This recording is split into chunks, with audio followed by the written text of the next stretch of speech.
তোমার শরীরে যখন কোনো শক্তি ছিল না, তুমি যখন দুর্বল ছিলা, তুমি যখন হাঁটতে পারো নাই বাবা, তোমার বাবা তোমাকে কাঁধে নিয়া ঘন্টার পর ঘন্টা রাস্তায় হেঁটেছে, তুমি কান্না করেছো, এই কারণে বাবা হাঁটছে। তোমার পায়ে শক্তি ছিল না, তুমি গরিব ছিলা, তোমার কাছে কোনো টাকা পয়সা ছিল না, বাবার পকেটটাকে তোমার পকেট বানায় দিছে বাবা। তোমার যা খরচ প্রয়োজন দরকার ছিল সব বাবার পকেট থেকে তুমি নিয়েছ, কিন্তু আজকে ওই বাবা দুর্বল হয়ে গেছে, বাবার পায়ে শক্তি নাই, বাবার গায়ে শক্তি নাই। আজকে তুমি তোমার বিবিকে নিয়ে, সন্তানকে নিয়ে সুখে শান্তিতে বসবাস করতেছো। বাবা অসুস্থ, বাবাকে ভালো একটা ডাক্তার তুমি দেখাও না। মার সন্তানের প্রতি মোহাব্বত ভালোবাসা আরো উচ্চ। মা সন্তানের জন্য এত কষ্ট করেছেন। ও ভাই, যেদিন আমি তুমি মায়ের পেটে এসেছি, যেদিন থেকে মায়ের পেটে চলে আসছি, ওদিন থেকে মার খাবার দাবার বন্ধ হয়ে গেছে। মার শরীরের রক্ত আমার খাবার, তোমার খাবার হইছে। মা 10 মাস 10 দিন পর্যন্ত সন্তানকে পেটের মধ্যে রেখেছে।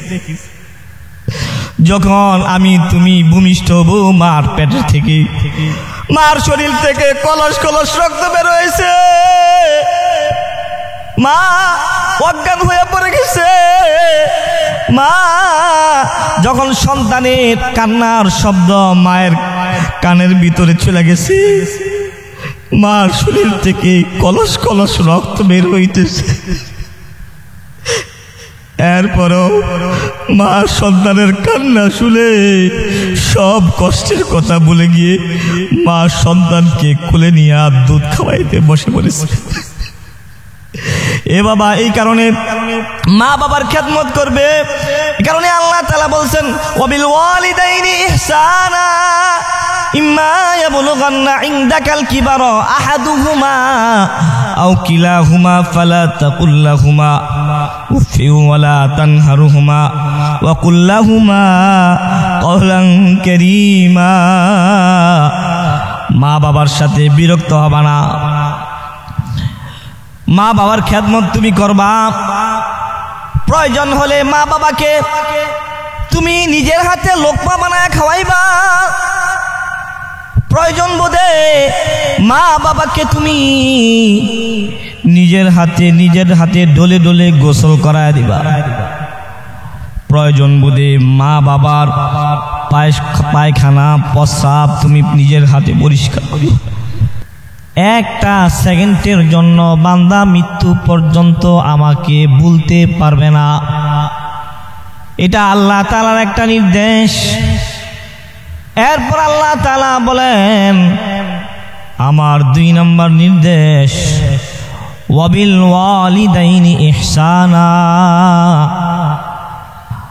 মাতা পিতার সাথে সন্তান সৎ সদয় ব্যবহার করবে। কতদিন পর্যন্ত মা বাবার সাথে সন্তান ভালো আচরণ করবে? আল্লাহ তাআলা বলেন, যেমনি ভাবে বান্দা আমার হুকুম মৃত্যু পর্যন্ত পালন করবি, এটা আমার নির্দেশ। বান্দার জন্য এটা আমার পক্ষ থেকে ফরজ। ঠিক তেমনি ভাবে সন্তানও মা বাবার সাথে মৃত্যুর আগ পর্যন্ত ভালো আচরণ করবে, এটা তার উপর ফরজ। যদি মা বাবা জালেম হয়, ওয়াইন যালামা, যদি মা বাবা সন্তানের উপর জুলুম করে, যদিও মা বাবা ফাসিক হয়, এমনকি যদি মা বাবা কাফের হয়, এরপরেও সন্তান মা বাবার সাথে উত্তম আচরণ করতে হবে। এই নির্দেশ কার? জোরে বলেন, কার? এই নির্দেশ আল্লাহ। আল্লাহ তাআলা বলেন, ওয়াবিল ওয়ালিদাইনি ইহসানা। মা বাবার সাথে সন্তান উত্তম আচরণ করবি। যদিও মা বাবা জালেম হয়, কাফের হয়, ফাসিক হয়, কারণ কি? তার কারণ হচ্ছে দুনিয়ার সবচাইতে বড় অলি বুজুর্গের দোয়া সন্তানের হকে যতটুকু না কবুল হবে।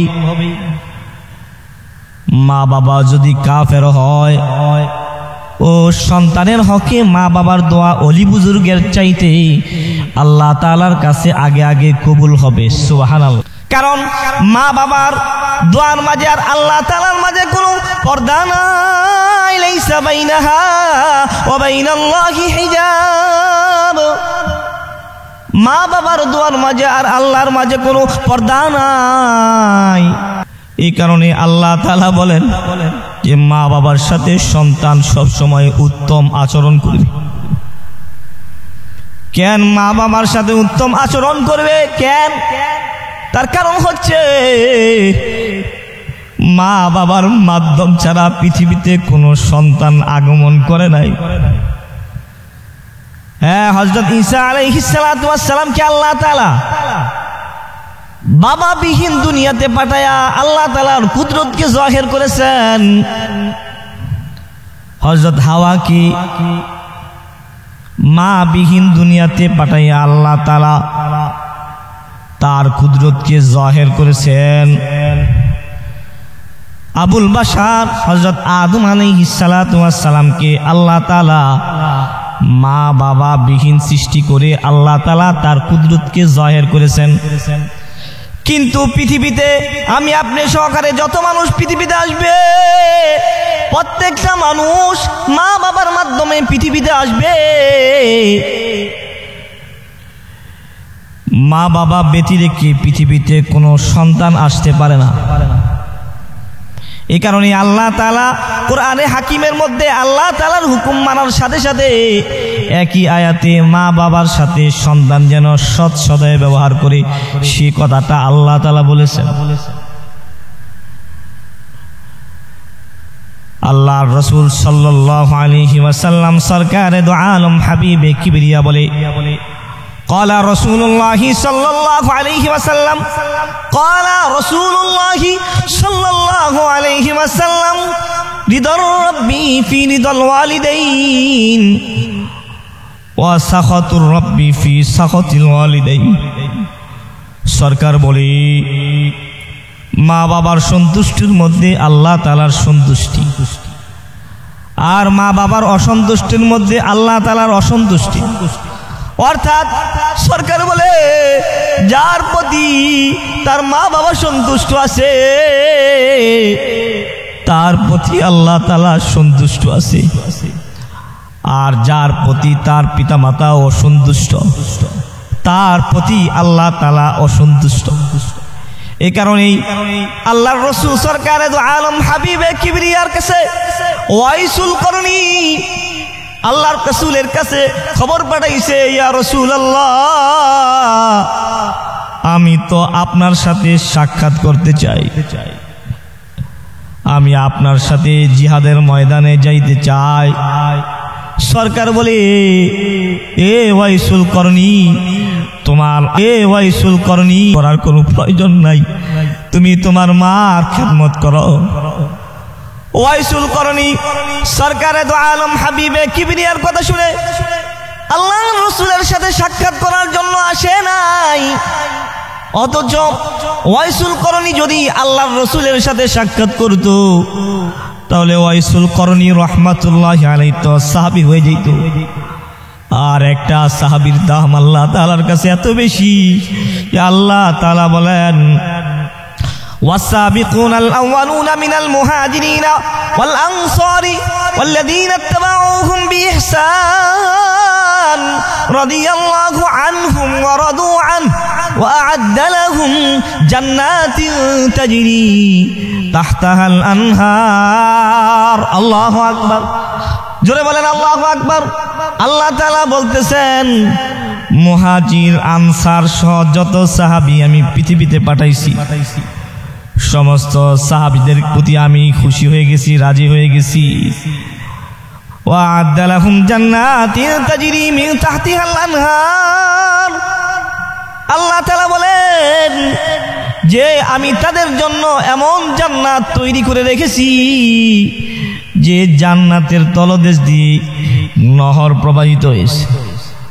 অর্থাৎ কেউ যদি আল্লাহর রাসূলের সাথে ঈমানের সাথে সাক্ষাৎ করি আর ঈমানের উপর যদি ওই ব্যক্তি মৃত্যুবরণ করি তো ওই ব্যক্তি সাহাবী হয়ে যায়। আর যে সাহাবী হয়ে যায় ওই ব্যক্তি দুনিয়ার মধ্যে থেকেই জান্নাতের সুসংবাদ পায়। কিন্তু ওয়াইসুল করণীকে সরকারে দু আলম হাবিবে কিবরিয়া মার খেদমত করতে বলছেন, সাহাবী হইতে নিষেধ করছে। এই ওয়াইসুল করণী মার খেদমত করতে গিয়ে আল্লাহর রাসূলের সাথে সাক্ষাৎ করতে পারে নাই। ওয়াইসুল করণী এই যে আল্লাহর রাসূলের সাথে সাক্ষাৎ করতে পারে নাই মায়ের খেদমত করতে গিয়ে, কিন্তু ওয়াইসুল করণী কিন্তু মায়ের খেদমত করে নিচে পড়ে নাই। ওয়াইসুল করণীর দাম আল্লাহ তাআলার কাছে এত বেশি হয়ে গেছে, সরকারে দু আলম হাবিবে কিবরিয়ার মৃত্যুর পূর্বে হযরতে ফারুকে আজমকে আল্লাহর রাসূল বলতেন, হে ওমর, আমার একটা আশেক উম্মত আছে, যে আশেক উম্মতটা উহুদের প্রান্তরে যখন আমার দান্দান মোবারক শহীদ হয়ে গেছে, ওই ওয়াইসুল করণী তার সমস্ত দাঁতগুলো ফালায় দিয়েছে। আমার আশেক উম্মত মার খেদমত করতে গিয়ে আমার সাথে সাক্ষাৎ করতে পারে না। আমার মৃত্যুর পরে আমার ওই ওয়াইসুল করণী আশেক উম্মত মদিনায় যখন আসবে, এ ওমর, এই যে আমার গায়ের জুব্বাটা ওয়াইসুল করণীকে তোরা হাদিয়া দিস। আর যখন আমার রওজায় দাঁড়ায়া ওয়াইসুল করণী জিয়ারত করবে, তখন তোরা ওয়াইসুল করণীর কাছে দোয়া চাস। আমার মনে কয় ওয়াইসুল করণী তার মার খেদমত করি আল্লাহ তাআলার কাছে এমন একটা প্রিয় পাত্র হয়ে গেছে। ওয়াইসুল করণী যদি আল্লাহ তাআলার কাছে কোনো দোয়া করি তো আসমানের মালিক আল্লাহ তাআলা ওই দোয়া ফিরাই দিবে না। সুবহানাল্লাহ বলেন, সুবহানাল্লাহ। এই কারণে এই যুবক ভাইদেরকে হাতে ধরে পায়ে ধরে বলি, ও ভাই, তোমার হয়তো মা বাবা এখনো দুনিয়াতে বেঁচে আছে, তোমার জান্নাতটা এখনো দুনিয়াতে আছে। কারণ সরকারে দু আলম হাবিবে কিবরিয়া বলি, হুমা নারুকা ওয়া জান্নাতুকা, তোমার মা বাবা তোমার জান্নাত আর তোমার মা বাবা তোমার জন্য জাহান্নাম। এ বাবা, কেন জাহান্নাম জান্নাত মা বাবা? কারণ মা বাবার এমন কিছু খেদমত সন্তানদের জন্য আছে, সন্তানদের প্রতি মা বাবা এমন কিছু খেদমত করে গেছে, পৃথিবীর কোনো মানুষের জন্য এই খেদমত করতে পারবে না। বাবা সন্তানকে এমন বেশি ভালোবাসে যে বাবা অসুস্থ হয়ে গেছে, শরীরের মধ্যে 100 ডিগ্রির উপরে জ্বর, বাবা ডাক্তারের কাছে যায় না, বাবা যদি ডাক্তারের কাছে চলে যায় তো পরের দিন সকালবেলা সন্তানের টিচারের টিউশনের ফিটা দিতে পারবে না। সন্তানকে নতুন পোশাক পরা, পরিবার পরিজনের প্রত্যেকটা সদস্যকে নতুন পোশাক কিনে দেয়, কিন্তু বাবা ঈদের দিনে নতুন পোশাক পরে না। বাবা পুরান পোশাক পরে ঈদের নামাজে চলে যায়। বাবার মনে কিন্তু ইচ্ছা আছে নতুন পোশাক পরার জন্য, কিন্তু বাবা নতুন পোশাক পরে। এ যুবক ভাইরা, বাবা সন্তানের জন্য এমন কষ্ট করেছেন, এমন কিছু খেদমত বাবা করেছেন, তোমার শরীরে যখন কোনো শক্তি ছিল না, তুমি যখন দুর্বল ছিলা, তুমি যখন হাঁটতে পারো নাই, বাবা তোমার বাবা তোমাকে কাঁধে নিয়া ঘন্টার পর ঘন্টা রাস্তায় হেঁটেছে, তুমি কান্না করেছো, এই কারণে বাবা হাঁটছে। তোমার পায়ে শক্তি ছিল না, তুমি গরিব ছিলা, তোমার কাছে কোনো টাকা পয়সা ছিল না। বাবার পকেটটাকে তোমার পকেট বানায় দিছে বাবা। তোমার যা খরচ প্রয়োজন দরকার ছিল সব বাবার পকেট থেকে তুমি নিয়েছ, কিন্তু আজকে ওই বাবা দুর্বল হয়ে গেছে। বাবার পায়ে শক্তি নাই, বাবার গায়ে শক্তি নাই। আজকে তুমি তোমার বিবিকে নিয়ে, সন্তানকে নিয়ে সুখে শান্তিতে বসবাস করতেছো। বাবা অসুস্থ, বাবাকে ভালো একটা ডাক্তার তুমি দেখাও না। মার সন্তানের প্রতি মোহাব্বত ভালোবাসা আরো উচ্চ। মা সন্তানের জন্য এত কষ্ট করেছেন। ও ভাই, যেদিন আমি তুমি মায়ের পেটে এসেছি, যেদিন থেকে মায়ের পেটে চলে আসছি, ওদিন থেকে মার খাবার দাবার বন্ধ হয়ে গেছে। মার শরীরের রক্ত আমার খাবার, তোমার খাবার হইছে। মা 10 মাস 10 দিন পর্যন্ত সন্তানকে পেটের মধ্যে রেখেছে। যখন আমি তুমি ভূমিষ্ঠ হব, মার পেটের থেকে, মার শরীর থেকে কলস কলস রক্ত বের হয়েছে। মা অজ্ঞান হয়ে পড়ে গেছে। মা যখন সন্তানের কান্নার শব্দ মায়ের কানের ভিতরে চলে গেছে, মার শরীর থেকে কলস কলস রক্ত বের হইতেছে। এরপরও মা সন্তানের কান্না শুনে সব কষ্টের কথা ভুলে গিয়ে মা সন্তানকে কোলে নিয়ে আর দুধ খাওয়াইতে বসে পড়েছে। এ বাবা, এই কারণে মা সন্তান, এই কারণে আল্লাহ তাআলা বলছেন, ওয়াবিল ওয়ালিদাইনি ইহসানা ইম্মা ইয়াবলুগান্না ইনদাকাল কিবারা আহাদুহুমা আও কিলাহুমা ফালা তাকুল লাহুমা উফিউ ওয়ালা তানহারুহুমা ওয়া কুল লাহুমা কওলান কারীমা। মা বাবার সাথে বিরক্ত হবা না। মা বাবার খেদমত তুমি করবা। প্রয়োজন হলে মা বাবাকে তুমি নিজের হাতে লোকমা বানায় খাওয়াইবা। প্রয়োজন বোধে মা বাবাকে তুমি নিজের হাতে ডলে ডলে গোসল করায় দিবা। প্রয়োজন বোধে মা বাবার পায়খানা প্রস্রাব তুমি নিজের হাতে পরিষ্কার করিবা। কেন মা বাবার পায়খানা প্রস্রাব পরিষ্কার করবা? কারণ এ মা তোমাকে নিজের হাতে খাবার খাওয়াইছে। এ মা তোমাকে নিজের হাতে ডলে ডলে ডলে ডলে গোসল করায় দিচ্ছে। এই মা তোমাকে এমন খেদমত করেছে। তুমি যখন ছোটবেলা পায়খানা প্রস্রাব করে দিয়েছো, তুমি বুঝতেছিলা না। ওই সময় পায়খানা প্রস্রাব করে ওগুলো হাতের ভিতরে ধরে, হাতের মাধ্যমে ধরে তোমার শরীরের মধ্যে তুমি রেখে দিয়েছো। তোমার শরীরের মধ্যে তুমি সারা শরীর মেখে দিয়েছো। ভাই বারাদার, আশেপাশে যারা ছিল, তোমার এই পচা জিনিসের দুর্গন্ধে তারা দূরে সরে গেছে। কিন্তু মা সন্তানের এই অবস্থাও দেখেও মা কিন্তু দূরে সরে যায় না। মা কিন্তু তার শরীর থেকে এই সব কিছুকে সুন্দর হাতে, নিজের হাতে ধুয়ে মুছে পরিষ্কার করেছে। এই কারণে মার সন্তানের প্রতি এমন কিছু ভালোবাসা সন্তানের প্রতি আছে যেগুলোর বিনিময় কখনো দেওয়া যাবে না। এই কারণে আমি আপনি এই যুবক ভাইয়েরা, আমাদের উচিত মা বাবার বেশি বেশি খেদমত করা। কারণ মায়ের দিলে আল্লাহ তাআলা এমন ভালোবাসা দিয়েছেন, পৃথিবীর সকল বাবার জন্য আল্লাহ তাআলার পক্ষ থেকে হুকুম, যখন বাবাকে রেখে কোনো সন্তান মরে যায় তো আল্লাহ তাআলার হুকুম ওই বাবা যেন ওই সন্তানকে নিজের হাতে দাফন কাফন দেয়, গোসল করায়, সন্তানকে নিজের হাতে কবরে নামায়।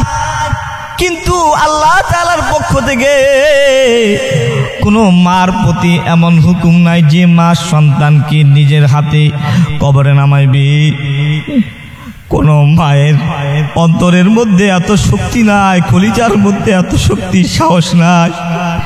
বাবা তো সন্তানকে নিজের হাতে কবরে নামাইয়া কবরের দুই পারে হাত দিয়া কবর থেকে উঠা যায়, কিন্তু পৃথিবীর কোনো মার কলিজার ভিতরে এমন শক্তি নাই যে মা সন্তানকে কবরের ভিতরে শোয়াইয়া এরপর মা কবরের দুই পাশে হাত দিয়া উঠা যাবে। সেই শক্তি পৃথিবীর কোনো মার নাই।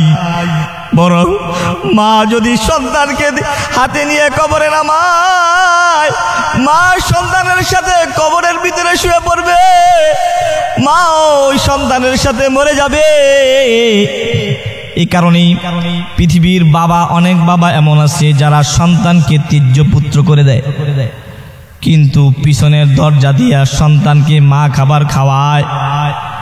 এ ভাই, এই কারণে আল্লাহ তাআলা বলেন যে যাদের পৃথিবীতে এখনো মা বাবা বেঁচে আছে তাদের জান্নাত এখনো দুনিয়াতে আছে। যদি পারো তাদের খেদমত করে তাদের পায়ের নিচ থেকে জান্নাতটা নিয়ে নাও। কিন্তু বাবা, এই মসজিদের মধ্যে এমন অনেক আল্লাহর বান্দা আছে যারা এই সুযোগ আর নাই, মা বাবার খেদমত করি জান্নাত নেওয়ার মতো সুযোগ নাই। কারণ তোমার মা পৃথিবী থেকে চলে গেছে, কবরে চলে গেছে, তুমি নিজের হাতে নিজের মা বাবাকে দাফন করেছো।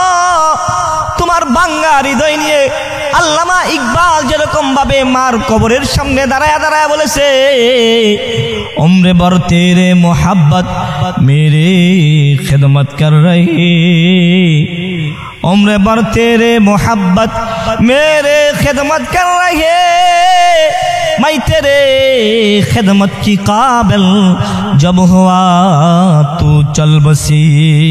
আল্লামা ইকবাল বলে যে মা, সারা জীবন তুমি আমার খেদমত করেছো, আমি তোমার কোনো খেদমত করতে পারি নাই মা। আজকে তোমাকে খেদমত করার মতো সুযোগ আমার হয়ে গেছে।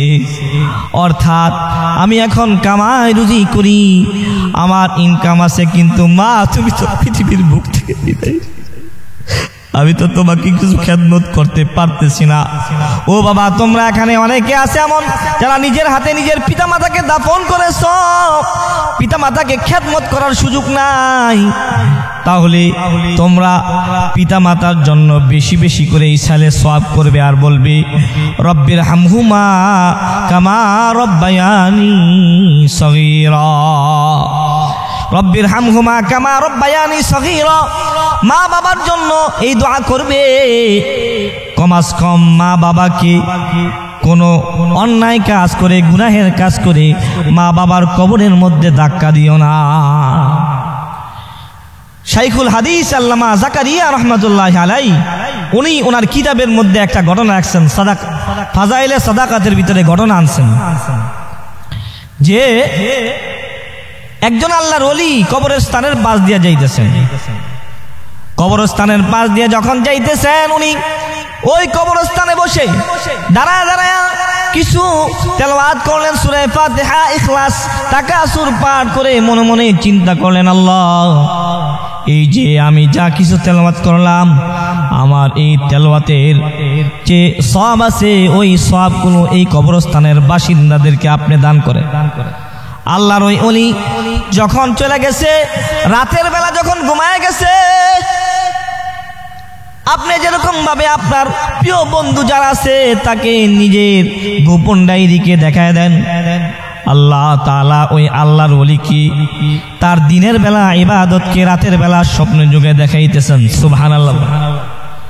ওই ব্যক্তি রাতের বেলা স্বপ্নে যোগে দেখতেছেন এই যে তিনি যে ইবাদত বন্দিগি করে গেছেন, তার কবরস্থানের মধ্যে একজন ফেরেশতা তার এই সওয়াবগুলো নিয়ে, নেকিগুলো নিয়ে কবরস্থানের সমস্ত বাসিন্দাদেরকে দিতেছেন। সবাই সিরিয়াল ধরিয়া ত্রাণ গ্রহণ করার মতো ওই সওয়াবগুলো নিতেছেন। কিন্তু বড় আশ্চর্যের বিষয় বাবা, ওই কবরস্থানের মধ্যে এমন একজন মহিলা আছে যে তার নিজের কবরের ভিতরে বসে আছে। সে ওই সিরিয়ালের মধ্যে দাঁড়ায়া সওয়াবগুলো নেওয়ার জন্য দাঁড়াইতেছে না। ওই আল্লাহর ওলি জিজ্ঞাসা করে, কিরে মা, এই যে সবাই এখানে দাঁড়ায় সিরিয়াল তৈরি আসনে, দাঁড়ায় সিরিয়াল তৈরি আস, তুমি কেন তোমার সবের হিস্সাটা গ্রহণ করার জন্য সিরিয়ালে দাঁড়াও নাই? ওই মহিলা বুড়িমা বলে, ও আল্লাহর বান্দা শুনো, আমি দুনিয়ার বুকে আমি একটা নেককার সন্তান রেখে আসছি। আমার ওই সন্তান প্রতিদিন আমার জন্য অনেক অনেক নেকি আমার কবরে পাঠায়। কি তোমার ছেলের নাম? বলে অমুক আমার ছেলের নাম। আমার ছেলের বাবার নাম অমুক, আমার ছেলে অমুক বাজারে ব্যবসা করে, এই এই এই আমার ছেলের পরিচয়। ওই আল্লাহর ওলি এই কথা বলার পর স্বপ্ন ভেঙে গেছি। পরে আরেকদিন ওই আল্লাহর ওলি এই রাস্তা দিয়ে যাওয়ার পথে আরেকদিন এই কবরস্থানের মধ্যে দাঁড়ায় দাঁড়ায় কিছু তেলাওয়াত করতেছিলেন। এবারও ওই আল্লাহর ওলি কবরস্থানের পাশে দিয়া যখন গেছেন, ইসালে সোয়াব করেছেন, রাতের বেলা স্বপ্ন যোগে আবার তার এই পুণ্যের কাজগুলো, নেক কাজগুলোকে আল্লাহ তাআলা তাকে স্বপ্নের যুগে দেখাইতেছেন। এবার ওই আল্লাহর বান্দা দেখি যে ওই আগের মতো তার সমস্ত আমলগুলো এই গোরস্থানের বাসিন্দাদেরকে বিতরণ করতেছে ফেরেশতা। কিন্তু বড় আশ্চর্যের বিষয়, আগের দিন যেই মহিলা এই কাতারে দাঁড়াইয়া সওয়াব নেয় নাই, আজকে কেন জানি ওই মহিলাটা এই সিরিয়ালের মধ্যে দাঁড়ায়া ঠেলাঠেলি করে আগে আগে ওই নেকগুলো নেওয়ার জন্য চেষ্টা করতেছে। এবার ওই বুজুর্গ ওই মহিলাকে জিজ্ঞাসা করতেছেন, বলে বুড়িমা কি হয়েছে, আজকে কেন ঠেলাঠেলি করি এই পুণ্য নেক নেওয়ার জন্য তুমি ঠেলাঠেলি করতেছ? ওই মহিলা বলে, আসলে নেক হলো আলো, আমার সন্তান প্রতিদিন অনেক অনেক নেক আমার কাছে পাঠাইছে, কিন্তু গত কয়েকদিন পূর্বে আমার সন্তানটা দুনিয়ার বুক থেকে বিদায় নিয়েছি, এই কারণে আমার কাছে নেক আসে না। এই কারণে আমি সিরিয়ালের মধ্যে ঠেলে ঠেলে সিরিয়ালের মধ্যে দাঁড়ায়া এই নেক কাজগুলো নিতেছি। শাইখুল হাদিস জাকারিয়া রাহমাতুল্লাহি আলাইহি বলেন, এই ঘটনা বলে শাইখুল হাদিস জাকারিয়া রাহমাতুল্লাহি আলাইহি বলেন, দুনিয়ার সমস্ত সন্তানদের জন্য এটা একটা নিদর্শন যে মা বাবার জন্য মৃত্যুর পরে বেশি বেশি করে ইসালে সওয়াব করবি। যারা মা বাবাকে কষ্ট দিয়েছেন, এখনো সময় আছে মা বাবা থেকে এই কষ্টে যে দিয়েছেন তাদের কাছে মাপ চান। যেমনি ভাবে আল্লাহ তাআলার কাছ থেকে মাপ নেওয়া সহজ, ঠিক তেমনি ভাবে মা থেকেও মাপ নেওয়া সন্তানের জন্য সহজ। ওই যে ওয়াকিয়া উল্লেখ আছে, এক আল্লাহর বান্দা বিবাহ করেছে, বিবির প্রেমে পড়ে মা বাবাকে ছেড়ে শ্বশুরালয়ে চলে গেছি, মা বাবাকে রেখে শ্বশুর বাড়িতে চলে গেছে। মা বাবাকে রেখে যখন শ্বশুর বাড়িতে চলে গেছে, একদিন দুই দিন, 1 বছর 2 বছর নয়, দীর্ঘ 7 বছর পর্যন্ত মা বাবাকে রেখে শ্বশুর বাড়িতে সে কিছুদিন পর আল্লাহ তাআলার পক্ষ থেকে তার উপর আযাব চলে আসছে। ওই আল্লাহর বান্দার এমন অসুস্থতা আল্লাহ তাআলা দিয়েছে যে তার যৌন শক্তি নষ্ট হয়ে গেছে, তার গোপনাঙ্গ কেটে ফেলে দেওয়া হয়েছে। এই অবস্থা, এই অসুস্থ হওয়ার পরে তার বিবি অন্যত্র বিবাহ বসে চলে গেছে। তার শ্বশুর বাড়ি থেকে তাকে ঘাড় ধাক্কা দিয়ে বের করে ফেলেছে, বের করে দিয়েছে। ওই আল্লাহর বান্দা শ্বশুর বাড়ি থেকে বের হয়ে বলতেছে, হায় রে হায়, যার জন্য মা বাবাকে ছেড়ে চলে আসলাম তারা আমাকে আজকে বাড়ি থেকে বের করে দিল। আমার মা বাবা অসুস্থ অবস্থায় কখনো এই অবস্থা আমাকে বাড়ি থেকে বের করে দিত না। যাই দেখি মা বাবার কাছে গিয়ে ক্ষমা চাইতে পারি কিনা। ওই আল্লাহর বান্দা ভাবতে ভাবতে তার বাড়িতে চলে আসলো। আয়সা দেখে আশ্চর্য বিষয়, তার বাড়িতে কোনো ঘর বাড়ি নাই, ওই জায়গায় একটা আঙ্গুর বাগান, ওই বাগানের মধ্যে একটা রাখাল খেদমত করতেছে, কাজ করতেছে। জিজ্ঞাসা করে, কিরে ভাই, এই বাড়িটা কি অমুক মানুষের না? বলে হ্যাঁ। বলে তারা কোথায়? বলে তারা দীর্ঘ 7 বছর পর্যন্ত কান্নাকাটি করতে করতে এই মহিলার চোখ অন্ধ হয়ে গেছি, আর তার মহিলার স্বামী অসুস্থ হয়ে পড়েছে। এমন অসুস্থ হয়েছে যে চিকিৎসা করার জন্য ওই ঘর বাড়ি বিক্রি করতে হয়েছে। ওই মহিলাদের এখন কোনো ঘর বাড়ি নাই। ওই মহিলার স্বামী তো ইন্তেকাল করেছে, কিন্তু ওই মহিলাটা অন্যের বাড়ির ঝুপড়িতে এখনো বসবাস করে। ওই মহিলাটা দিনের বেলা তার চোখ অন্ধ হয়ে গেছে, অন্ধ চোখ নিয়ে নিয়ে মানুষের কাছে, মানুষের দ্বারে দ্বারে ভিক্ষা করে আর রাতের বেলা ইবাদত করে করে কান্নাকাটি করি। তবে শুনেছি ওই মহিলার নাকি একটা কুলাঙ্গার সন্তান ছিল, যে সন্তান মা বাবাকে ছেড়ে 7 বছর আগে চলে গেছে। এই যে আমার হাতে এই কাঁচিটা আছে, আমি যদি ওই কুলাঙ্গার সন্তানটাকে পাইতাম তাহলে এই কাঁচি দিয়া গাছের ডালপাল না কেটে তার হাত পা আমি কাটতাম। নিজের সামনে নিজের বৎসনা শুনে তার কলিজাটা ছিঁড়ে যাইতেছে। এরপর বলে অমুক জায়গায় ওই মহিলা সন্ধ্যাবেলা চলে আসে কান্নাকাটি করি। এই আল্লাহর বান্দা, ওই ছেলেটা তার মায়ের সন্ধানে অমুক বাড়িতে চলে গেছে। গিয়া আওয়াজ শুনতেছে তার মা নামাজের মধ্যে দাঁড়ায় নামাজ শেষ করে দোয়া ধরে বিন বিন বিন বিন ভিন ভিন করে আল্লাহ তাআলার কাছে বলতেছেন, আল্লাহ তুমি আমাকে অনেক দুঃখ দিলাম, আমার সন্তান 7 বছর আগে আমাকে ছেড়ে চলে গেছে, আমার বিটা বাড়ি তুমি কাইরা নিলা, বৃদ্ধ বয়সে আমার স্বামীকে তুমি আমার থেকে আলাদা কইরা নিয়ে গেলা, আল্লাহ আমার চোখটাকে তুমি নিয়ে গেলা। তোমার কাছে আমার কোনো অভিযোগ নাই, তোমার প্রতি আমার কোনো অভিযোগ নাই, কিন্তু আল্লাহ আমার স্বামী মারা গেছে, স্বামীকে এলাকার মানুষেরা দইরা কবরে নামাইছে, তারা দাফন কাফন করেছে, আমার ছেলেটা নাই। আল্লাহ গো, আমার স্বামী তো পুরুষ মানুষ, এই কারণে পাড়া প্রতিবেশীরা কবরে নামাইছে, অসুবিধা নেই, কিন্তু আল্লাহ আমি কাঁদতে কাঁদতে কাঁদতে কাঁদতে আমার চোখটাকে অন্ধ করে ফেলেছি। আল্লাহ তোমার কাছে আমি একটা জিনিস ভিক্ষা চাই, আমি কোনো কিছু চাই না, তোমার কাছে একটা জিনিস চাই। 7 বছর আগে আমার যেই সন্তানটা হারায় গেছে, আমাকে ফেলে চলে গেছে, ওই সন্তানটাকে আমি তোমার কাছে ভিক্ষা চাই। মাওলা দেও, আমার সন্তানটাকে আমাকে দেও, কারণ যখন আমার মৃত্যু হয়ে যাবে পর পুরুষ আমাকে কবরস্থ করবে, কবরে নামাবে, এটা আমি সহ্য করতে পারবো না। মাওলা আমার ওই পাজানটাকে, আমার এই সন্তানটাকে আমার কোলে ফিরায় দাও। এই কথা বলার সাথে সাথে সন্তান বাইরে থেকে শুইরা বলতেছেন, মা গো, আল্লাহ তাআলা তোমার দোয়া কবুল করছে, আমি তোমার সন্তান তোমার কাছে চলে আসছি। এবার মা বলে, আয় আয় আয় সন্তান আয়, আমার এই দুর্বল ঠোঁট দিয়া আমি তোকে চুমা দেই, এই যে চোখ আছে, চোখ দিয়ে তো আমি আর কিছু দেখবো না, আয় আয় আয় আমার কাছে আয়, ও বাপ আয়, আমি তোকে মাফ করে দিয়েছি। এবার এই কারণে মা বাবার কাছ থেকে দোয়া নেওয়া, মা বাবার কাছ থেকে মাফ নেওয়া অনেক বেশি সহজ।